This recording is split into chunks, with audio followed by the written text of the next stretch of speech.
옆 사람과 같이 인사합시다. 사랑합니다. 축복합니다. 네, 저희가 음향 시설을 조금 바꿨습니다. 스피커가 예전에는 구분되어 있었습니다. 반주기 소리는 이 앞에서 나왔고 사람 목소리는 저쪽에서 나왔습니다. 그런데 이게 유튜브 방송할 때 사람 소리가 웅웅웅웅거린다 이런 얘기들을 종종 들어서 이거를 앰프에서 들어간 소리가 노트북으로 들어갈 수 있게 만들려다 보니까 반주기 소리부터 시작해서 모든 게 다 두 개 스피커에서 동시에 나오게 되어 있습니다. 그래서 모든 볼륨을 다 키워놓으면 얘가 웅 하는 소리가 나기 때문에 볼륨을 잘 이렇게 조절해야 되는 것 같습니다. 그래서 혹시나 이렇게 좀 불편한 것 있으면 말씀해 주시면 좀 조절하도록 그렇게 하겠습니다. 소리 괜찮나요? 네. 우리가 이제 마태복음 8장, 9장의 말씀들을 계속 이어서 보고 있는데 우리 8장에서 보여준 예수님의 모습은 우리 보았던 것처럼 병을 고치는 능력이 있으신 그런 예수님입니다. 어떤 병에 걸렸든지 예수님은 그 병자들을 고쳐주셨습니다. 그리고 자연을 다스리는 능력도 예수님은 보여주셨습니다.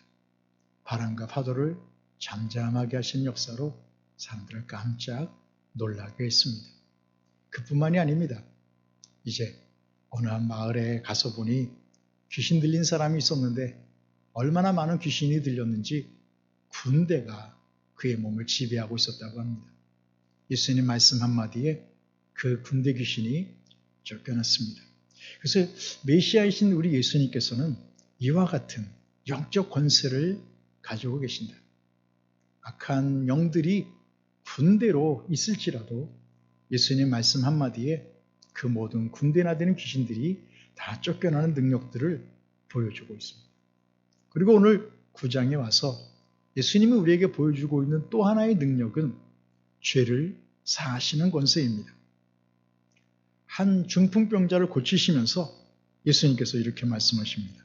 죄를 사하는 권세가 내게 있다는 것을 보여준다 라고 말하면서 그 병자에게 내 죄사함을 받았느니라 이렇게 말씀하시는 겁니다. 그러니 이렇게 마태복음에서는 우리에게 메시아이신 우리 주님이 어떤 권세와 능력을 가지고 계신지를 보여주고 있습니다. 병을 고치시는 능력을 가지신 분, 자연의 질서도 다스리시는 분, 수많은 귀신들이 있을지라도 그 귀신들을 굴복시키는 권세와 능력이 있으신 분, 사람의 죄를 용서하시는, 죄를 사하는 권세를 가지신 분, 이런 분이라는 것을 마태복음은 우리에게 계속해서 보여주고 있는 거죠. 저와 여러분이 구주로 섬기고 있는 우리 예수님, 이런 권세를 가지신 분입니다. 그 권세로 저와 여러분을 지켜주시고 함께해 주시고 또 은혜 베풀어 주시리라 믿습니다. 오늘 말씀을 보면 어느 한 중풍병자를 사람들이 예수님에게로 데리고 왔습니다. 예수님께서는 그들의 믿음을 보시고 그 중풍병자에게 죄사함을 받았다 이렇게 선언하시는 겁니다. 이 말을 들은 서기관은 예수님 하시는 말씀이 신성모독에 해당한다 이렇게 생각을 했습니다. 왜냐하면 죄를 용서하는 건 누구만 할 수 있는 거죠? 하나님만 하실 수 있는 거죠.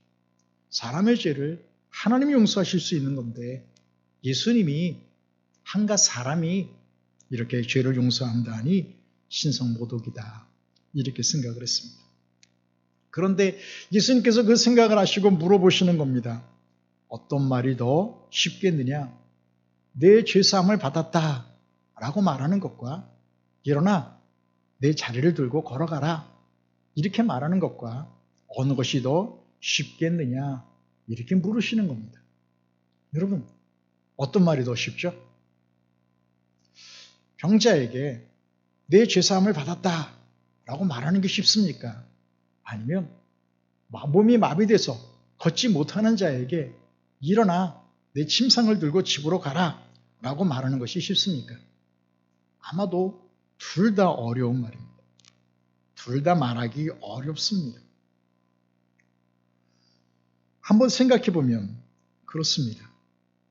이 어려운 두 가지 말 중에서도 예수님께서 하시는 말씀 가운데 무엇을 말해주고 있냐면 인자가 세상에서 죄를 사하는 권세가 있는 줄을 너희로 알게 하려 하노라 라고 말씀하시면서 죄사함을 선언해 주시고 내 침상을 들고 집으로 가라 이렇게 말씀하시는 거죠. 그러자 이 중풍병자가 일어났고 자기가 누워 있었던 그 침상을 들고 집으로 걸어갔노라 성경이 이렇게 말하고 있습니다. 어찌 생각해 보면 참 놀랍고 놀라운 일이 아닐 수 없습니다. 참 놀라운 하나님의 역사가 예수님 말씀 속에 나타났던 것을 보게 되는데요. 먼저 예수님께서 그들의 믿음을 보셨다 그랬으니까 그들의 믿음을 보시고 2절에 보면 그러거든요. 침상에 누운 병자를 예수님에게로 데려오니까 예수께서 그들의 믿음을 보시고 그들의 믿음을 보시고 도대체 예수님이 그들의 믿음을 보셨다고 했는데 그 믿음은 어떤 믿음이었습니까? 우리가 아는 것처럼 중풍은 뇌혈관에 문제가 생겨서 생겨지는 몸이 마비되는 그런 병입니다. 이 병이 참 무서운 것이 잘 낫지를 않습니다. 무서운 병인 것이 몸은 마비가 되었는데 정신은 온전합니다. 그러니까 정신은 온전한데 몸이 마비되어 있으니 이게 참 본인에게 매우 가혹한 질병이 이 중풍이라는 병입니다. 화장실 출입부터 시작해서 가장 생리적인 것부터 삶의 모든 필요한 것들이 외부의 손에 의해 이렇게 이어지기 때문에 상당히 자존심 무너뜨리는 질병이 바로 이 질병이라는 병입니다. 요즘에는 또 치매라는 병도 굉장히 무섭고 두려운데요. 치매는 본인에게 가혹하기보다는 주변에 있는 사람들에게 참 가혹한 질병인 것 같습니다. 우리 성도들 치매도 걸리지 마시고 중풍도 걸리지 마시고 늘 건강관리 잘 하시길 바랍니다. 중풍병자를 사람들이 메어 데리고 왔다 이렇게 말씀해 주고 있는데요. 이 동일한 사건을 마가복음 2장 1절부터 12절까지 아주 자세하게 설명해 주고 있습니다. 마태복음은 짧게 간단하게 이렇게 설명해 주고 있는데 마가복음에 있는 말씀을 보면 예수님이 다시 가버나움에 돌아오셨다고 했습니다. 그래서 어느 집에 계셨는데 누구 집에 계신다는 소문이 또 그 마을에 가득 퍼지게 되었습니다. 그래서 그 마을 사람들이 또 가버나움 사람들이 또 그 집에 모여들었습니다. 얼마나 많이 모였는지 문 앞에 들어설 자리조차 없었다고 말하고 있습니다. 예수님은 그렇게 많은 사람들이 그 집에 모이게 되자 또 하나님 말씀을 그들에게 전해주셨습니다. 중풍병자를 4사람이 침상에 메워가지고 어깨에 메고 예수님에게로 데리고 옵니다. 와서 보니 그 집 앞에 와서 보니 사람이 너무 많습니다. 그 많은 사람들을 헤집고 이 병자를 예수님 앞으로 데려갈 수가 없었습니다. 그들은 어떻게 했다 합니까? 성경 보니까 지붕으로 올라갔고 지붕을 뜯었다고 했습니다. 그리고는 지붕을 뜯어낸 후에 이 중풍병자가 누워있는 그 침상을 묶어 내렸다고 말하고 있죠. 마가복음 2장 5절에서도 동일하게 말씀합니다. 예수께서 그들의 믿음을 보시고 중풍병자에게 이르시되 작은 자여 내 죄사함을 받았느니라. 그들의 믿음을 보셨다. 그들의 믿음을 보셨다. 이렇게 말씀하고 있습니다. 그들이 누구이겠습니까? 누가 그들입니까? 아마도 이 병자를 이렇게 침상에 누워있는 이 병자를 달아내린 그 사람들일 것입니다. 그 안에는 중풍병자도 물론 포함이 되겠죠. 이 병자는 이렇게 누워있는 사람이니까 한 번도 예수님을 본 적이 없을 겁니다. 왔으면 고침받았겠지요. 예수님 앞에 왔으면 치료받았겠지요. 지금까지 침상에 누워있으니 자기 스스로의 몸을 움직일 수 없었으니 한 번도 예수님 앞에 나아가 예수님의 얼굴을 배웠고 예수님의 말씀을 들은 적이 없는 사람이고 예수님이 행하신 이적도 보지를 못했던 사람입니다.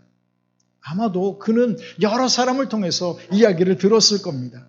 사람들이 와서 그에게 하는 말이 이런 이야기들 할 겁니다. 예수님이 귀신을 쫓아내고 병든 사람들을 고쳐주셨대. 아마 당신도 예수님 앞에 가면 고침받을 수 있을 텐데. 예수님이 나병을 고치셨대. 그 문둥병, 그 못 고치는 그 병도 예수님이 고치셨대. 예수님이 백부장 하인을 고치셨는데 그 백부장 하인은 당신처럼 중풍병 걸린 사람이었대. 그러니 당신도 예수님 앞에 가기만 하면 당신의 이 중풍도 고칠 수 있을 텐데. 당신도 예수님 앞에 가기만 하면, 예수님 만나기만 하면 당신의 이 중풍도 해결될 수 있을 텐데. 아마도 그를 아는 사람들 찾아와서 예수님이 하셨던 그 아름다운 일들을 이야기하면서 당신도 예수님 앞에 가면 이 아름다운 은총과 치유함을 얻을 수 있을 것이라고 이야기해 줍니다. 그러니 이 사람 이 이야기를 들을 때마다 얼마나 예수님 앞에 가고 싶었겠습니까? 나도 가면 되는데, 나도 가기만 하면, 나도 예수님 앞에 가기만 하면 나도 중풍병 고칠 수 있는데, 나도 가기만 하면 이 마비가 풀어질 수 있을 텐데, 불행하게도 스스로 걸을 수 없고, 불행하게도 자기의 손과 발을 움직일 수 없으니 그 얼마나 안타깝겠습니까? 자기를 좀 예수님 앞으로 데려다 줄 사람을 찾는지도 모르겠습니다. 누가 날 좀 예수님 앞으로 데려다 줬으면 좋겠다. 누가 날 좀 이렇게 해서 예수님 앞으로 나를 좀 데려다 줬으면 좋겠다. 오늘 말씀 보니까 그래도 그 주변에 사람이 있었던 것 같습니다. 가족이었는지 친구였는지 이웃이었는지 성경은 말하고 있지 않지만 아무튼 그 중풍병자를 네 사람이 어깨에 메어서 예수님 앞으로 데리고 갔습니다. 그런데 문제가 생긴 거죠. 사람이 너무 많은 거예요. 예수님 앞으로 이 병자를 데려갈 수가 없는 거예요. 어찌했다 합니까? 지붕에 가서 지붕을 뜯었다고 했습니다. 왜 지붕을 뜯습니까? 왜 지붕이라도 뜯습니까? 이 병자가 예수님 앞에 가면, 예수님이 만져주시면, 예수님이 선언해 주시면 이 병자 온전해지는 것을 알았기에, 믿었기에 그를 데리고 온 사람들은 지붕에 올라가서 지붕을 뜯는 겁니다. 그리고 이 사람을 내리는 겁니다. 얼마나 절박했으면 지붕을 뜯었겠습니까? 얼마나 이 환자를 사랑하는 마음이 가득했으면 지붕을 뜯어서라도 이 환자를 치유해주고 싶은 마음이 그 마음속에 있었겠습니까? 그 간절함을 우리가 볼 수 있습니다. 그런데 성경은 뭐라 말하냐면 예수님께서는 그들의 이런 행동을, 그를 데리고 오고 지붕을 뜯고 침상을 채 메어서 이렇게 내려주는 그 모습을 보고 예수님은 그들의 믿음을 보시고 그들의 그런 행동을 예수님께서는 믿음으로 보셨다고 말씀해주고 있습니다. 수많은 사람이 모였으니 어쩔 수 없다, 돌아간 것 아니라 지붕을 뜯어서라도 이 병자를 예수님 앞에 데리고 오는 그 모습을 예수님께서는 무엇으로 보셨느냐? 그걸 믿음으로 보셨다는 거죠. 그죠? 절망하고 있는 것, 그건 믿음이 아니라고 말합니다. 어려움이 있다고 중간에 포기하는 것, 이건 믿음이 아니라고 합니다. 절망을 딛고 일어서는 것이 믿음이지. 포기하지 않고 앞으로 나아가는 것이 믿음이지. 지붕을 뚫어서라도 예수님 앞에 나아가는 것이 믿음이지. 어렵다고 뒤돌아서는 것, 믿음이 아니라는 거죠. 믿음의 사람들은 포기하지 않는 사람입니다. 포기하지 않으면 안 되는 것 같지만 마침내 하나님이 합력하여 선을 이루어 주시는 줄 압니다. 없는 것 같으나 있는 사람이 믿음의 사람이고, 죽을 것 같으나 사는 사람이 믿음의 사람이고, 망할 것 같지만 하나님의 축복을 누리는 사람이 믿음의 사람인 줄로 믿습니다. 예수님이 그들의 믿음을 보셨습니다. 그 믿음은 지붕을 뜯는 겁니다. 어려움이 있어도 포기하지 않고 행동하는 것, 그것을 예수님께서는 믿음이라고 보셨습니다. 어려운 환경이지만 그것을 극복하려고 뭔가를 시도하는 것, 그것을 예수님은 믿음이라고 말씀해 주셨습니다.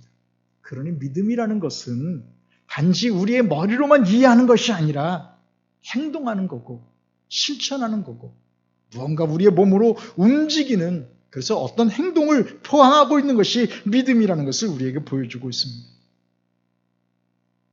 여러분, 주님이 오늘 저와 여러분에게 무엇을 보고 싶을까요? 주님은 저와 여러분에게, 오늘 하나님 앞에 온 저와 여러분에게 무엇이 보고 싶은 걸까요? 아마 주님은 우리의 믿음을 보고 싶을 겁니다. 그 병자를 예수님 앞에 데리고 왔던 사람들, 그 믿음을 보았던 것처럼 주님 앞에 나오기를 간절히 소망했던 우리의 믿음을 주님은 보기를 원하시는 겁니다. 지붕을 뜯는 그 믿음을 우리에게서도 보기를 원하시는 겁니다. 우리 주님이 우리의 믿음, 지붕을 뜯어서라도 주님 앞에 나오기 원하는 그 믿음을 보신다면 우리의 삶에 있는 모든 마비도 풀어지는 역사가 나타나리라 믿습니다. 그렇게 주님 앞에 나오기를 갈망했던 이 병자, 주님 앞에 오지 않았습니까? 어쩌면 그와 같은 마음으로 저와 여러분도 주님 앞에 온 줄 압니다.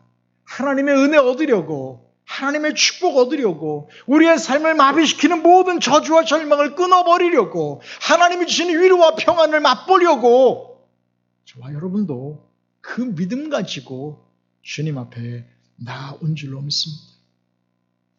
작은 자야 안심하라 말씀하시는 것처럼 오늘도 우리 주님이 주시는 그 위로, 주님이 주시는 그 평안 얻게 되기를 소망합니다. 우리의 믿음을 보시고 우리의 삶을 마비시키는 모든 문제 해결해 주시리라 믿습니다. 안심하라 하신 것처럼 우리 마음의 평안도 위로도 축복도 우리에게 덧입혀 주시리라 믿습니다. 예수님께서 그에게 안심하라 말씀하시더니 주시는 말씀은 죄사함 받았느니라 뜬금없이 이렇게 말씀하시는 거예요.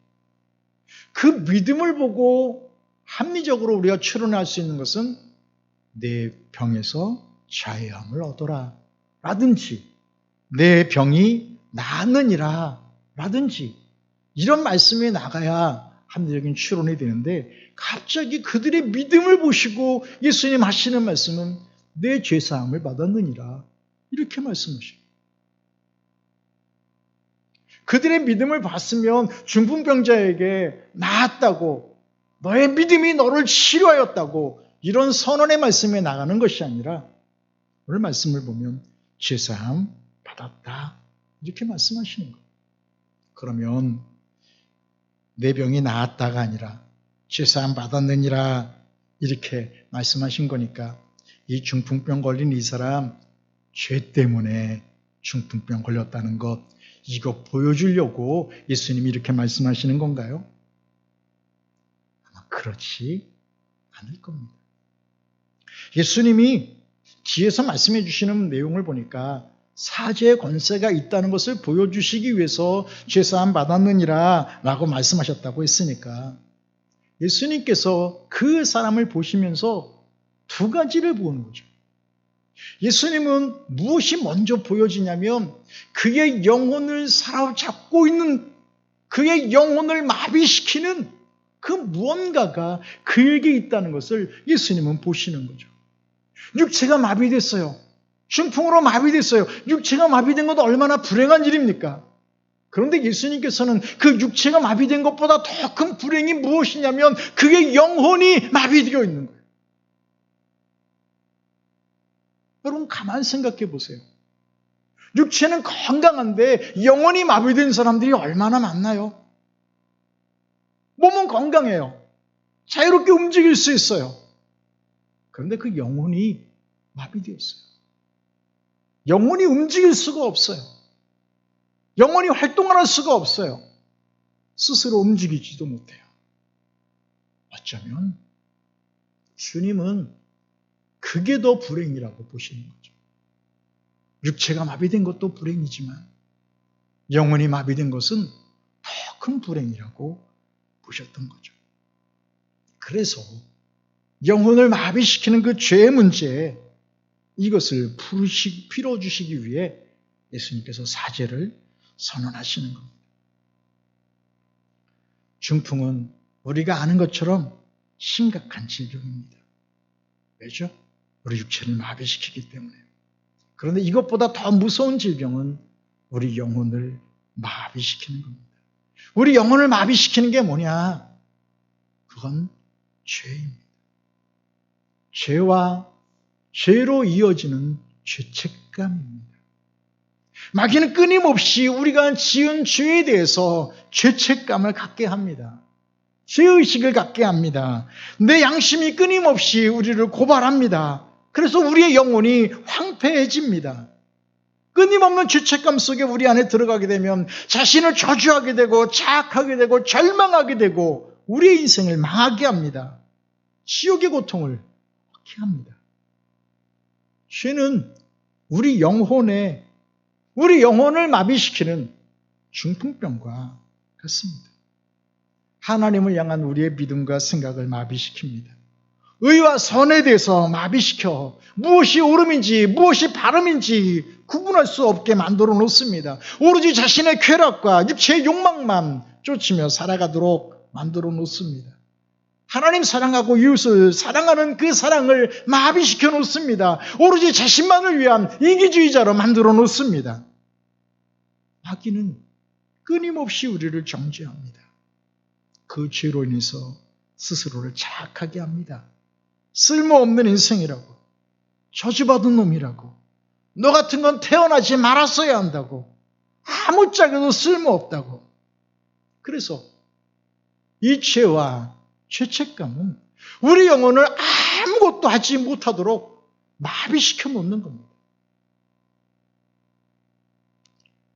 중풍에서 고침받는 것도 매우 중요한 일이지만 예수님이 보셨을 때 영혼이 자유함을 얻는 것, 영혼이 마비에서 풀어지는 것은 육체의 마비에서 풀어지는 것보다 더 중요한 일이었습니다. 죄사함 받고 마귀의 결박에서부터 풀어지는 것, 마귀가 주는 절망에서부터 벗어나는 것, 이것이 먼저 일어나야 할 일이었습니다. 예수님은 이 병자에게 뭐라 말씀하시냐면 작은 자야, 작은 자야 이렇게 부르시는 겁니다. 작은 자야 라고 말하는 것은 연장자가 나이 어린 사람을 부를 때 사용하는 말입니다. 그러면 이 병자는 예수님보다 나이가 어린 거죠. 예수님보다 나이가 어린 거죠. 예수님 몇 세시죠? 30입니다. 예수님도 젊은 나이죠. 30이니까. 그런데 이 사람은 예수님이 소자야, 젊은 자야, 이렇게 작은 자야, 나이가 어리다고 이렇게 말해주고 있는데, 그러면 예수님보다 나이가 어린 청년이잖아요. 청년이잖아요. 여러분 가만 한번 생각해 보면 청년이 정말 그 신체가 그죠? 그 힘이 있어서 에너지가 넘쳐야 될 청년이 중풍에 걸려서 누워있다고 생각해 보세요. 사고를 당했든지 뭐가 되었든지 아무튼 이렇게 온몸에 마비가 되었다고 한번 생각해 보세요. 그 젊은이가 갖는 그 절망감이 얼마나 크겠습니까? 마음껏 세상을 향해 달려나가야 할 젊은이가 중풍에 걸려서 누워있다고 생각해 보세요. 그를 보는 사람마다 얼마나 가슴 아프겠어요. 그를 보는 사람마다 그 육신이 마비된 것 때문에 얼마나 큰 고통과 절망을 같이 느끼고 아파하겠어요. 그것만큼 가슴 아픈 일이 무엇이냐면 아까 조금 전에 말씀드렸던 것처럼 영혼이 마비된 거예요. 젊은이가 하나님 주시는 비전과 꿈을 가지고 자신의 내일을 향해 멋지게 달려갈 수 있어야 하는데 스스로 자학하면서 스스로 못났다고 무능하다고 아무것도 할 수 없다고 말하면서 아무것도 하지 못하는 그 절망감에 사로잡혀 있다면 이건 정말 가슴 칠 일이죠. 무엇이라도 할 수 있는 능력이 그에게 있을 텐데 지난날의 실수 때문에 지난날의 죄 때문에 자신을 자학하고 자신을 책망하고 나는 아무것도 할 수 없다고 실패한 인생이라고 아직도 무한한 가능성이 그에게 있음에도 불구하고 영혼을 마비시키는 죄와 죄책감에 사로잡혀 아무것도 하지 못한다면 이건 더 큰 불행 아닌가요? 몸은 멀쩡한데 아무것도 못하고 집에 누워있기만 한다면 이것처럼 가슴 아프고 이것처럼 우리를 슬프게 하는 일들은 또 없을 겁니다.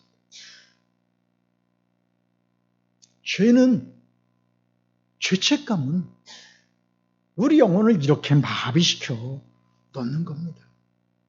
열정과 꿈을 마비시켜 놓습니다.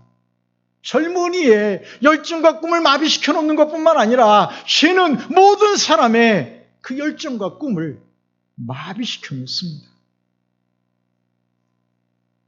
이 병자의 문제는 몸이 다 마비된 것이 문제가 아니라 죄와 죄책감으로 그 영혼이 마비된 게 더 큰 문제였습니다.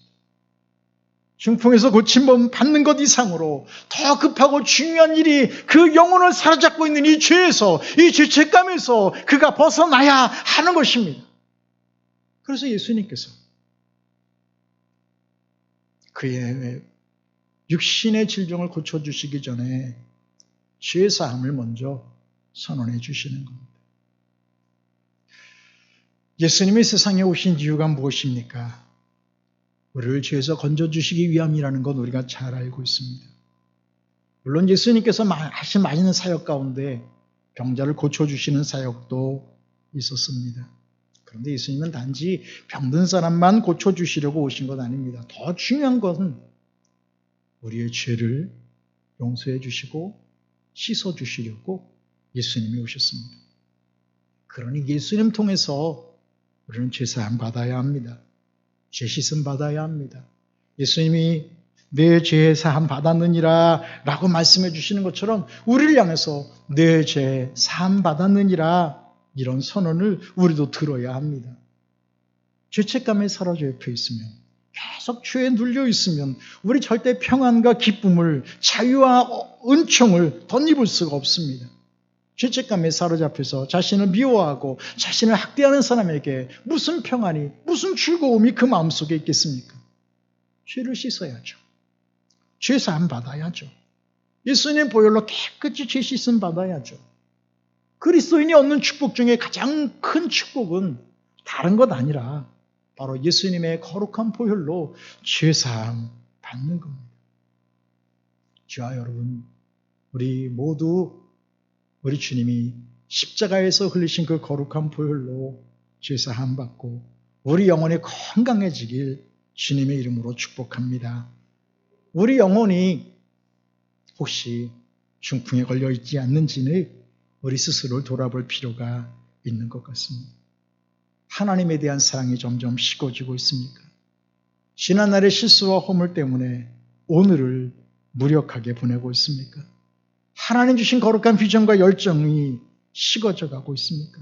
어떤 시도도 어떤 도전도 하지 못하고 그저 무능력하게 무기력하게 손들어 들인 채 하루하루를 절망 속에 살아가고 있습니까? 영혼이 마비됐다는 증거 아니겠습니까? 죄와 죄책감으로 우리 영혼이 마비되도록 허용하지 마시기 바랍니다. 주님이 우리를 용서하셨으니까 이 죄로부터, 이 죄책감으로부터 해방되고 그래서 다시 한번 주가 주시는 은총 가운데, 축복 가운데 독수리 날개 치며 올라감 같은 그 힘과 능력을 우리 모두 덧입어야 되지 않겠습니까? 오늘 이 병자에게 내 죄사함 받았느니라, 안심하라, 내 죄사함 받았느니라 말씀해 주는 것처럼 우리 모두 죄사함 받고 영혼의 자유함을 얻고 다시 한번 하나님 주시는 그 꿈과 열정을 향해 멋지게 높이 오를 수 있는 그 은혜가 우리 모두에게 임하기를 소망합니다. 그 자리에 서기관이 있었던 것 같습니다. 서기관이 분노를 느꼈습니다. 왜죠? 예수님이 신성모독한다고요. 하나님 외에는 누구도 죄를 용서할 수 없는데 사죄를 선언하니 하나님을 모독한 것이라. 성전과 율법을 모독한 것이라. 그렇게 생각했습니다. 왜냐하면 율법은 죄 용서 받으려면 성전에 가서 그 죄값에 해당하는 예물을 드려야 하고 지은 죄에 대한 그 하나님 앞에 값을 지불해야만 제사장을 통해서 사죄를 선언받을 수 있는 건데 율법도 무시하고 제사장도 무시하고 다 무시하고 하나님도 무시하고 이러면서 사죄를 선언하니 이건 신성모독이다. 그렇게 생각을 했습니다.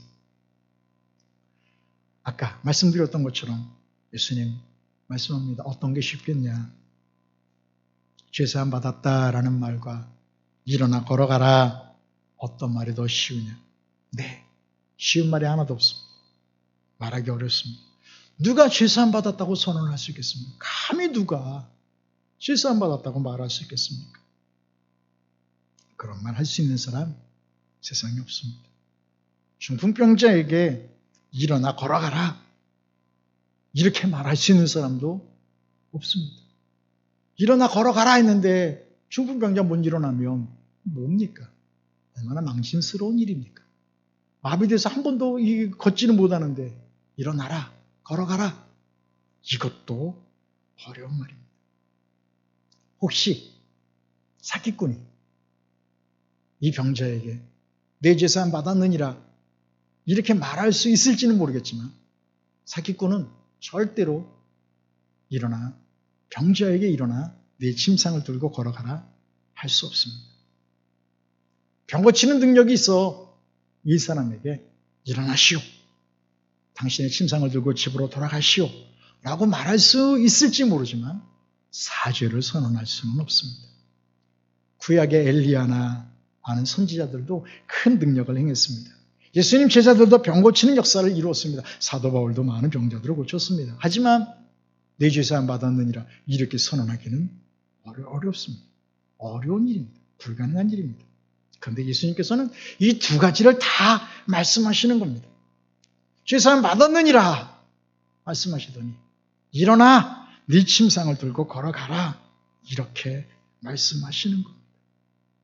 생각해보면 사죄의 선언을 할 수 있는 분은 예수님 외에는 없습니다.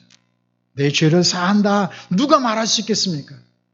죄를 사할 수 있는 권세가 예수님에게 있다는 걸 특별히 보여주기 위해 예수님이 그 말씀하셨다고 말해주고 있습니다. 그래서 이 말씀을 통해서도 또 우리 한번 우리 마음속에 새겨야 되는 것은 예수님이 어떤 권세를 가지고 우리에게 오셨느냐. 예수님이 어떤 권세를 가지고 우리에게 오셨느냐. 예수님이 가지고 있는 권세 가운데 매우 중요한 권세가 바로 이 사죄하는 권세다. 죄를 용서하는 능력이다. 그 능력이 그 은혜가 예수님에게 있다. 이걸 보여주고 있는 겁니다. 그러니 여러분 오늘 저와 여러분이 이렇게 하나님 앞에 올라와 예배하면서 죄 용서받고 천국 가는 사람 된 것 그것으로 인해 기뻐할 수 있기를 축복합니다. 물론 우리 죄 질병이 고침받은 것도 매우 기쁜 일입니다. 우리의 몸이 건강해진 것도 매우 하나님이 주시는 축복 중에 축복입니다. 그러나 그것보다 더 중요한 축복은 우리가 죄사함 받은 거고 하나님 나라 백성이 된 것입니다. 그러니 이것으로 인해서도 더 크게 기뻐할 수 있는 저와 여러분 되기를 소원합니다. 이 죄사함 받고 난 뒤에 건강도 의미가 있는 거죠. 죄사함 받고 난 뒤에 이 죄사함 받고 난 후에 형통도 의미가 있는 거죠. 죄사함 받는 것이 가장 기본이고 가장 중요한 일인 줄 압니다. 이제 주님이 마지막으로 이 병자에게 선언합니다. 내 자리를 들고 집으로 가라. 네 침상을 들고 집으로 가라. 그는 올 때 네 사람에 메어서 어깨에 메어서 그렇게 침상에 누운 채 왔습니다. 그런데 오늘 말씀 보니까 이 사람이 자기 그 침상을 들고 사람들 보는 앞에서 그 많은 사람들이 보는 앞에서 당당하게 걸어나갔다고 말해주고 있습니다. 이걸 본 모든 사람들이 다 하나님께 영광을 돌렸다고 말씀하고 있죠. 여러분 가만 한번 보세요. 예수님께서 병자의 손을 잡으시고 일어나라 이게 아니에요. 뭐라 말씀하시냐면 그냥 말하시는 거예요. 일어나 내 침상을 가지고 집으로 가라. 이 말을 했더니 그 사람이 일어난 거예요. 그리고 그 침상을 들고 걸어가는 거예요. 여러분, 중요한 건 뭐냐면 예수님이 말씀하신 이 말씀에 이 병자가 믿음으로 반응하는 거예요. 예수님이 말씀하셨던 그 말씀에 믿음으로 순종하는 거예요. 그랬더니 거기에 기적과 능력이 나타난 것을 보게 됩니다. 주님이 말씀하셨고 주님이 말씀하신 그 말씀에 이 사람이 믿음으로 반응하는 거죠. 여러분, 가만 한번 생각해 보면 이렇게 우리가 정리해 볼 수가 있습니다. 그것은 무엇이냐면 우리는 이렇게 생각하는 거예요. 하나님, 일어나겠습니다. 일어나겠으니 먼저 마비를 풀어주십시오. 먼저 마비를 풀어주면 우리 일어나겠습니다. 근데 예수님은 거꾸로예요. 일어나. 그 마비가 풀려. 일어나. 예수님이 마비를 풀어주고 난 뒤에 이 사람 보고 일어나 걸어가라는 게 아니라 일어나. 내 침상 들고 걸어가라. 이 사람이 일어나. 그 말 믿고 일어나는 거예요. 그러니 우리는 모든 거 다 하나님 해주시면 그 다음에 우리가 행동하겠습니다. 이런 반응이거든요. 그런데 예수님께서는 그게 아니에요. 하나님이 하시는 건 그렇게 하지 않으시더라고요. 먼저 우리 보고 일어나래요. 그 마비가 풀린대요. 여러분, 가만 한번 생각해 보세요. 이스라엘 백성들이 애굽에서 나왔어요. 홍해가 가로막고 있어요. 하나님 뭐라 말하죠? 모세를 통해서 하시는 말씀이 앞으로 가래요. 아니, 바다인데 어떻게 가요? 근데 하나님 뭐라 말해요? 앞으로 가래요. 가면 열린대요. 하나님 열어주세요. 열문 갈게요가 아니라 가래요. 가면 열린대요. 요단강은요? 이제 이스라엘 사람들이 요단강 건너 가나안 땅에 들어가야 되는데 그때는 맥주 이렇게 보리를 추수하는 때라 요단강이 넘쳐 흘렀대요. 어떻게 말하죠? 요단강이 멈추면 건너가겠습니다. 이게 아니잖아요. 뭐래요? 팔을 내디디래요. 요단강에 발을 담그래요. 그랬더니 뭐가 일어나요? 물이 멈추는 거예요. 하나님은 우리가 먼저 행동하기를 원하시지 우리는 반대로 해요. 하나님이 멈추면 우린 건너가겠습니다. 하나님이 바다를 갈라주시면 우리 그때 앞으로 가겠습니다. 하나님이 마비를 풀어주시면 우리 그때 일어나겠습니다. 아니요. 우리 예수님이 그렇게 말씀하시는 것이 아니라 먼저 일어나래요. 그래야 마비가 풀리는 거라고 말씀해주고 있습니다. 여러분, 코로나19로 인해서 우리 모두 어렵습니다. 누구도 경험해보지 못했던 그런 어려운 시기를 우리 모두 지내고 있습니다. 이 바이러스가 우리의 삶을 마비시키려고 합니다. 도전하지 못하게 하고 일어서지 못하게 하고 주저앉게 하고 무기력하게 만들어 놓습니다. 우리의 영혼을 마비시키는 것, 그것이 무엇이든지 우리의 삶을 힘겹게 하는 것, 우리의 삶의 숨통을 조여오는 것, 그것이 무엇이든지 예수님에게는 그 마비를 풀어내는 능력이 있는 줄로 믿습니다. 우리 예수님 그 능력으로 저와 여러분의 삶의 자리에 있는 모든 마비들이 다 풀어질 수 있기를 축복합니다. 하나님 나라와 그 거룩한 열정을 우리가 소유해야 하는데 이런 열정들이 마비되고 있습니까? 우리의 신앙을 걷지 못하게 합니까? 무엇이 그렇게 우리를 마비시켜 옵니까? 죄입니까? 죄의 연약함입니까? 우리의 무기력한 나약감들입니까? 주님에겐 사죄의 권세가 있다고 말씀해주고 있습니다. 마비를 풀어내는 능력이 예수님에게 있다고, 메시아이신 주님에게 이 역사와 이 능력을 나타내실 수 있다고 말씀해주고 있습니다. 누워있지 마십시오. 병자에게 말합니다. 일어나라. 내 침상을 들고 걸어가라. 일어나면 하나님의 영광이 나타날 줄 믿습니다. 일어나면 우리의 삶의 모든 마비가 풀어질 줄로 믿습니다. 마비가 풀어지면 일어나겠습니다가 아니라 일어나면 하나님의 능력과 역사가 우리 가운데 나타날 줄로 믿습니다. 죄사함 받았으니 우리를 묶고 있는 그 모든 저주와 절망에서 우리를 마비시키려는 그 모든 악한 세력에서 우리 벗어나서 일어나서 다시 또 하나님을 향해, 하나님 나라 향해, 하나님 영광 위에 멋지게 일어나 모든 사람들이 보는 가운데 하나님 진정 살아계시다고, 하나님 정말 살아계시다고 그 역사와 능력을 증언하고 보여줄 수 있는 저와 여러분의 믿음과 삶이 되길 주님의 이름으로 축복합니다. 기도합시다. 하나님 아버지, 고맙습니다. 귀한 성도들이 또 이렇게 왔습니다. 어려운 가운데도 왔습니다. 이 중풍병자 얼마나 간절한 마음으로 주님 앞에 오고 싶어 했는지, 그렇게 왔을 때 그 믿음 보고 그의 마비를 풀어주셨듯 이 어려운 시기에도 주님 앞에 왔습니다. 우리의 믿음을 보시고 우리의 삶에 있는 모든 마비를 풀어주시고 죄에서 구원함 얻는 것뿐만 아니라 하나님 주신 거룩한 비전과 그 거룩한 열정을 가지고 우리의 내일을 만들어갈 수 있도록 복을 내려 주옵소서. 은혜 내려 주옵소서. 붙들어 주심이 싸웠고 예수님 이름으로 기도하옵나이다. 아멘. 함께 찬송합시다.